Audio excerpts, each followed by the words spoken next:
नमस्कार, आदाब, सत श्री अकाल। मैं हूं देवेंद्र मिश्रा और आप देख रहे हैं डीएनए के एक मुलाकात के कार्यक्रम में हमारे बीच में जो शख्सियत मौजूद होते हैं, हम जानते हैं उनका विचार, समझते हैं उनका नज़रिया और झांकने की कोशिश करते हैं उनके सियासी सफ़रनामे पर।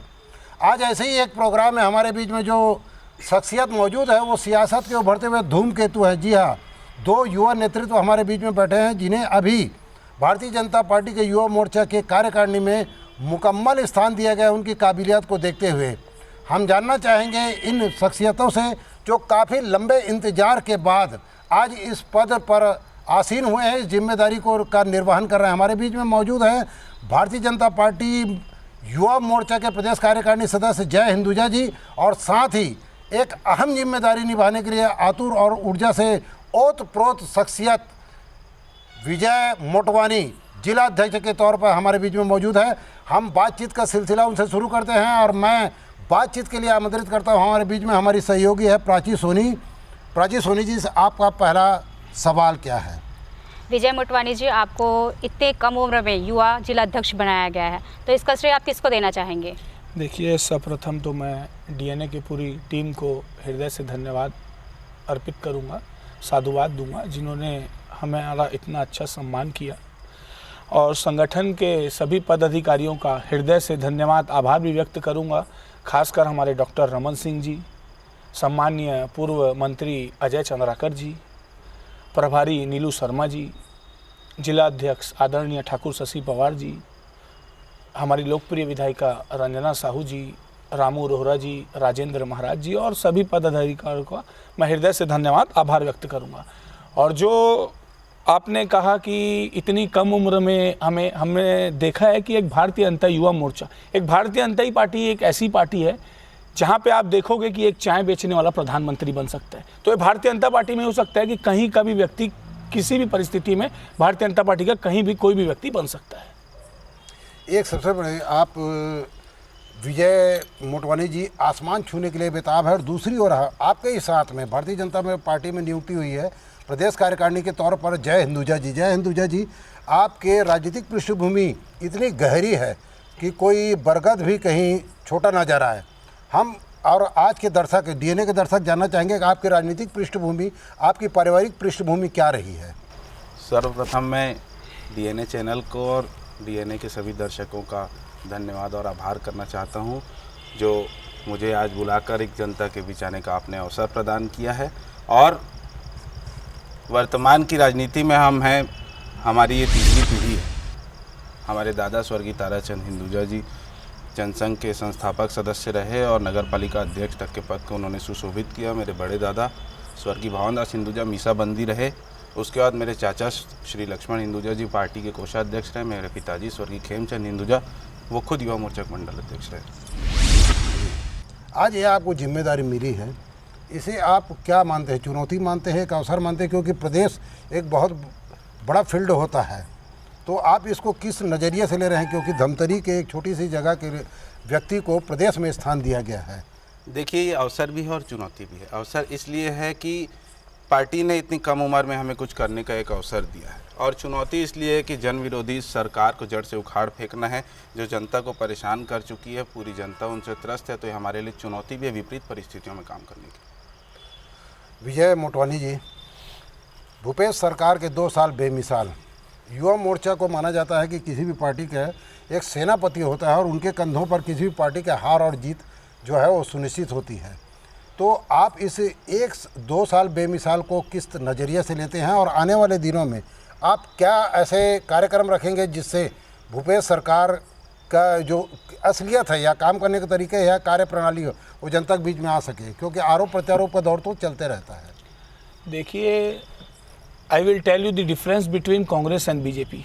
जो हमारे भारतीय जनता पार्टी की विचारधारा है और कांग्रेस की विचारधारा है, हम सत्ता में इसलिए आते हैं, हमारी विचारधारा ये है, एक मानव भारत माता की जय। हम सरकार में इसलिए आते हैं कि हम लोगों की सेवा कर सकें, एक गरीब मजदूर किसान के हित के लिए कार्य सके, और उनकी विचारधाराओं के अनुरूप वह काम कर रहे हैं। उनकी विचारधारा क्या है कि सत्ता में हासिल होना और झूठ फरोख्त करके काम करना। और जो आपने कहा कि 2 साल बेमिसाल भूपेश सरकार के, निश्चित ही उनकी जो विचारधारा है उनके अनुरूप वो काम कर रहे हैं। जो उनकी विचारधारा है उनके अनुरूप वो काम कर रहे हैं, वो कुछ गलत थोड़ी ना कर रहे हैं। 2 साल बेमिसाल गढ़बो नवा छत्तीसगढ़, तो ये नवा छत्तीसगढ़ तो ये गढ़ ही रहे हैं, लगातार देख रहे हैं। ये झूठ फरोख्त करके एक पवित्र गंगा जल की सौगंध खा के सत्ता में आए, हमारे किसान भाइयों को झूठ फरोख्त करके उन्होंने षड्यंत्र रचा है कि किसानों का कर्जा माफ़ करेंगे। मैं आपसे ही पूछना चाहता हूँ, क्या किसानों का कर्जा माफ़ हुआ है? किसानों का कर्जा नहीं माफ़ हुआ है। जो उनका ब्याज था, जो उनकी विचारधारा के लोग हैं, उनका ब्याज माफ़ हुआ है। और उन्होंने सौगंध खाई थी कि हम दारू बंद करेंगे। आप देख रहे होंगे कि दारू की वैरायटी बढ़ गई है, जगह जगह दारू भट्टियाँ खोली जा रही है, वातावरण ख़राब हो रहा है। तो आप नए नए दारू भट्टी का निर्माण कर रहे हो, खोल रहे हो, नए नए शोर। उन्होंने कहा दारू भट्टी नहीं खोल रही है, एक नया शोरूम खोल रहे हैं धमतरी में अपन।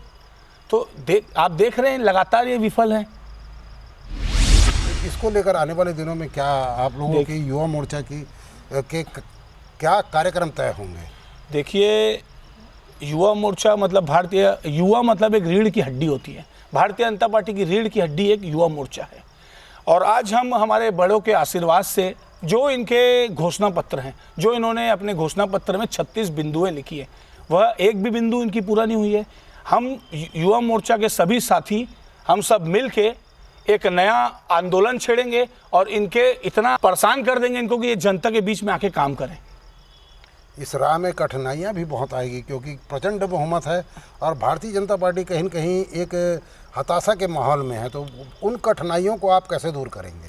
देखिए, कठिनाइयों का विपक्ष में हम कठिनाइयों का सामना अभी तक किया है और इनको जो आईना दिखाने का काम युवा मोर्चा करेगा। और मैं आज ये चैनल के माध्यम से कहना चाहूँगा कि आज से इनकी उल्टी गिनती शुरू। जय हिंदुजा जी। प्रदेश में भी कहीं न कहीं एक निराशा का वातावरण है और युवा मोर्चा, जैसे कि आपके ही नेता रहे शिवराज सिंह चौहान, बृजमोहन अग्रवाल जी, राजेश मूणत जी, जिन्होंने युवाओं के अंदर में एक शक्ति का संचार किया था, जिसके बदौलत चाहे आप दिग्विजय सिंह के शासन को बोले, चाहे अजीत जोगी के शासन को उखाड़ फेंकने में पार्टी कामयाब हुई थी। वो परिस्थितियां आप अपने अध्यक्ष अमित शाह के साथ कैसे निर्मित करेंगे? देखिए, आज जब युवा मोर्चा का, जैसे सम्मानीय विजय मोटवानी जी ने बताया कि युवा मोर्चा भारतीय जनता पार्टी की रीढ़ की हड्डी है और आज छत्तीसगढ़ प्रदेश भी युवा है, 21 साल का एक प्रदेश है। और युवाओं के साथ छल करना, उनको नशे की ओर भेजना, शराब की नदियाँ बहाना और रोजगार के नाम से उनको ठगना, गंगा जल की झूठी कसम खाना, ऐसी स्थिति में युवा मोर्चा प्रतिबद्ध है इस सरकार को 2023 के विधानसभा चुनाव में हम जड़ से उखाड़ फेंकेंगे। एक अहम सवाल है, ये अभी पूरा देश जो है किसान आंदोलन को लेकर बहुत गरमाया हुआ है, तो आपकी पार्टी की तरफ से किसानों को क्या युवा मोर्चा की तरफ से जाके समझाया जाएगा कि जो कृषि बिल है वो किसानों के लिए फ़ायदेमंद है? क्योंकि कहीं न कहीं किसान आज असमंजस में है और आप लोगों का ये आरोप है कि कांग्रेस पार्टी जो है भ्रमित कर रही है और कांग्रेस का कहना है कि ये काला कानून है। तो आपकी तरफ से किसानों के लिए क्या कार्यक्रम किए जाएंगे युवा मोर्चा की ओर से? स्पष्ट रूप से सिद्ध है कि कांग्रेस इसको गलत दिशा में लेकर जा रही है और कुछ असामाजिक तत्व, कुछ देश के खिलाफ होने वाले तथ्य उनके साथ खड़े हैं। और आप बात कर रहे हैं कि भारतीय जनता पार्टी या युवा मोर्चा की केंद्र में हमारी सरकार है, हमारे कृषि मंत्री लगातार उनके साथ बैठक कर चुके हैं। पूर्व में 3 दिन पहले राज्यसभा में हमारे देश के प्रधानमंत्री नरेंद्र मोदी जी बोल चुके हैं कि एमएसपी था, एमएसपी है, एमएसपी रहेगा, मंडी बंद नहीं होगी, मंडी अपग्रेड होगी, सिर्फ फसल का ही एग्रीमेंट होगा, आपकी ज़मीन का कोई एग्रीमेंट नहीं होगा। सब चीज़ें स्पष्ट है। उसके बाद ऐसी स्थितियाँ हैं और जैसा कि आप कह रहे हैं कि युवा मोर्चा की जाएगी, वो हमारा शीर्ष नेतृत्व तय करेगा। प्रदेश का राष्ट्रीय स्तर का जो आदेश आएगा हम उसका पालन करके उसका भी पूर्ण करेंगे। विजय मोटवानी जी, आप युवा मोर्चा के जिला अध्यक्ष हैं, साथ ही आप निगम में प्रतिपक्ष के पार्षद भी हैं।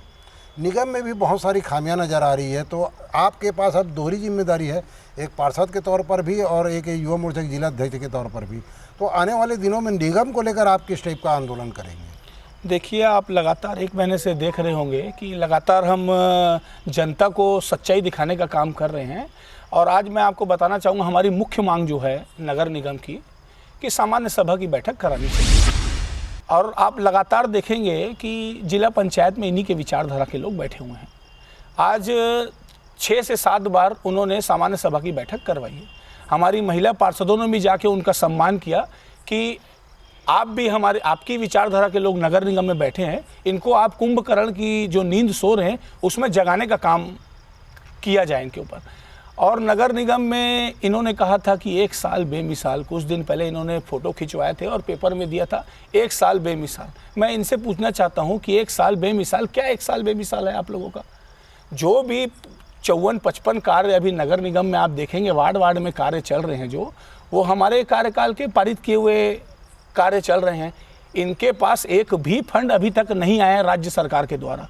मैं आपको बता देना चाहूँगा, हमारे 5 साल में 2014 से लेकर 19 तक लगभग 250 करोड़ रुपए डॉक्टर रमन सिंह जी ने और अपना अमर अग्रवाल जी ने, नगरीय निकाय मंत्री हैं, उन्होंने हमें स्वागत दी थी 250 करोड़ रुपए की। आप भागित 5 करेंगे तो लगभग 50 करोड़ रुपए साल के होते हैं। महीने में आप डिवाइड करेंगे तो 4 से 5 करोड़ रुपए होते हैं। क्या यह 1 साल में 4 से 5 करोड़ रुपए राज्य सरकार से लेके आए? मैं इनसे पूछना चाहता हूँ आपके मीडिया के माध्यम से। ये कहते हैं 1 साल बेमिसाल, क्या 1 साल बेमिसाल? यही 1 साल बेमिसाल है। सामान्य सभा की बैठक अवगत नहीं करा पा रहे हैं। सामान्य सभा की बैठक ये लोग इसलिए अवगत नहीं करा पा रहे हैं कि जो विपक्ष है वो प्रश्न चिन्ह दागेगा और इनके पास उत्तर ही नहीं है देने के लिए, तो क्या उत्तर देंगे? भारतीय जनता पार्टी में गुटबाजी लाइलाज बीमारी है, विपक्ष में हो या सत्ता में, आप इसको दूर करने का क्या प्रयास करेंगे? देखिए, मुझे कहीं ऐसा नहीं लगता कि गुटबाजी और वो है। मैं अपने नज़रिए से, मैं अपने चश्मे से देखूंगा तो ऐसी कोई बात ही नहीं है कि गुटबाजी है। मेरी नज़र में तो कोई गुटबाजी नहीं है। आपके साथ में बहुत सारे लोग कहीं न कहीं दावेदार थे जी। आज आपको ये जिम्मेदारी मिली है और उनको कहीं न कहीं उनके हाथ निराशा लगी है, तो ऐसे लोगों को साथ में लेने के लिए आपकी तरफ से क्या प्रयास होंगे? देखिए, जो जिला अध्यक्ष है ये एक व्यवस्था है, तो व्यवस्था के नाम से विजय मोटवानी जिला अध्यक्ष है। अन्यथा आप देखेंगे जो भारतीय जनता पार्टी युवा मोर्चा के सभी कार्यकर्ता जिला अध्यक्ष है। ऐसा नहीं है कि, और जो भारतीय जनता पार्टी है वो कार्यकर्ताओं की पार्टी है, नेताओं की पार्टी नहीं है।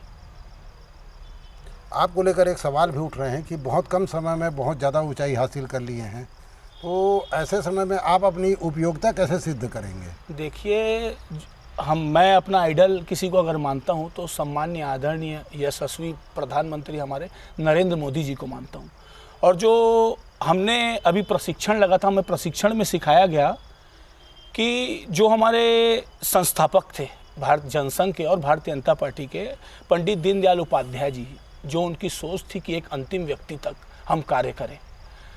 डॉक्टर श्यामा प्रसाद मुखर्जी, उनकी जो सोच थी कि भारत अखंड हो, एक देश में 2 विधि 2 प्रधान 2 विधान नहीं चलेंगे, तो उन्हीं से प्रेरणा लेके हम आगे कार्य कर रहे हैं। और निश्चित ही जो नरेंद्र मोदी जी की योजनाएं हैं, जो आप देखेंगे लगातार इतनी योजनाएं गरीब मजदूर किसान के लिए उन्होंने दी है, युवा मोर्चा घर घर जाके उन योजनाओं का लाभ दिलाएगा। आने वाले दिनों में आपकी कार्यकारिणी बनेगी, ये कार्यकारिणी टेबल में बनेगी या ग्राउंड लेवल पे बनेगी? देखिए, मैंने आपको अभी बताया कि ये जो पार्टी है कार्यकर्ताओं की पार्टी है और हमारे जिला अध्यक्ष जी के नेतृत्व में एक नया कीर्तिमान युवा मोर्चा अहम करेगा। और हम अभी जो 12 मंडल हैं हमारे ज़िले में, वहाँ का हम सभी के मार्गदर्शन पर दौरा करेंगे और वहाँ के जो मंडल अध्यक्ष हैं उनसे वार्तालाप करके जो ज़मीनी स्तर पर कार्य करते हैं उनको निश्चित ही कार्यकारिणी में रखा जाएगा। आप दोनों कम उम्र में इतने एक कार्य समिति सदस्य प्रदेश बने, आप जिला अध्यक्ष बने। जब आप नहीं बने थे, जब इस चुनाव में आप लड़ने के लिए तैयार थे, तब आप लोगों ने बहुत कुछ सोच के रखा होगा, तो आपने क्या कुछ प्रारूप तैयार किया है या आगे क्या करने का सोच रहे हैं? जो ऊपर हाई कमान संगठन तय करता है उसी को जिला अध्यक्ष बनाया जाता है। जो अभी जितनी भी टीम बनी है, जो संगठन जिसको, हालांकि उपयुक्त तो सब हमारे कार्यकर्ता हैं, ऐसा नहीं बोलना चाहिए, जो उपयुक्त है सभी उपयुक्त हैं। हाई कमान हमें तय करता है कि किसको जिला अध्यक्ष बनाना है, किसी को कार्य समिति सदस्य बनाना है। आप जिला अध्यक्ष बन चुके हैं और मैं देखती हूँ कि जो महिलाएं होती है उनको महिला मोर्चा की भी अध्यक्ष और उपाध्यक्ष बन चुके हैं, तो युवा महिला हैं या फिर हम महिलाओं का किस प्रकार से यहाँ पर सम्मान होना चाहिए और कार्य होना चाहिए, तो उस बारे में आप क्या कहना चाहेंगे? पार्टी चाहे 2 हो, लेकिन महिलाएं तो सबकी होती हैं, मतलब समान रूप से होती हैं, तो उसके मान सम्मान के बारे में क्या कहना चाहेंगे आप? देखिए, मैं शुरू से कहते आया हूँ, महिलाओं के नाम से मैं कहता हूँ कि अपना वजूद भुलाकर हर किरदार निभाती हैं, अपना वजूद भुलाकर हर किरदार निभाती हैं। यह वो देवी हैं जो घर को स्वर्ग बनाती हैं, घर को स्वर्ग बनाती हैं। ऐसी मातृ शक्ति को भी बारंबार प्रणाम, वंदन, अभिनंदन करूँगा। हमें महिलाओं का सम्मान करना चाहिए, हमें देखना चाहिए कि वो किस परिस्थिति में यहाँ पे कार्य कर रही हैं। महिलाएं किस परिस्थिति में अपना घर परिवार छोड़कर एक जनता की सेवा के लिए आए हैं, तो नगर निगम के भी चक्कर ना काटें वो, यह भी विशेष रूप से ध्यान देना चाहिए। मैं नगर निगम के अधिकारियों से भी कहना चाहूँगा कि महिलाओं का सम्मान करें। जय हिंद विजय जी। डीएनए के दर्शकों के लिए 2 शब्द। डीएनए परिवार को और डीएनए के सभी दर्शकों को बहुत बहुत धन्यवाद और आभार करना चाहूँगा, और अपनी पार्टी के नेतृत्व का धन्यवाद करना चाहूँगा जिन्होंने इस छोटी सी उम्र में मुझे यहाँ पर पहुँचाया है और आज डीएनए के बीच आने का एक सुअवसर प्राप्त हुआ है। उसके लिए आप सभी का आभार और धन्यवाद करूँगा। विजय मोटवानी जी। मैं पूरे डीएनए की टीम को बहुत बहुत साधुवाद धन्यवाद देना चाहूँगा।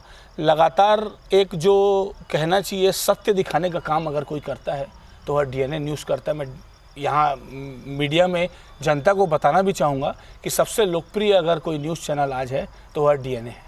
तो ये थे हमारे मेहमान जिन्होंने शालीनता और सादगी से हमारे हर सवालों का जवाब दिया। ये दोनों युवा नेतृत्व जो है ऊर्जा से, हौसले से और जज्बे से लबरेज है और इनके अंदर में आसमान को छूने की एक हसरत है।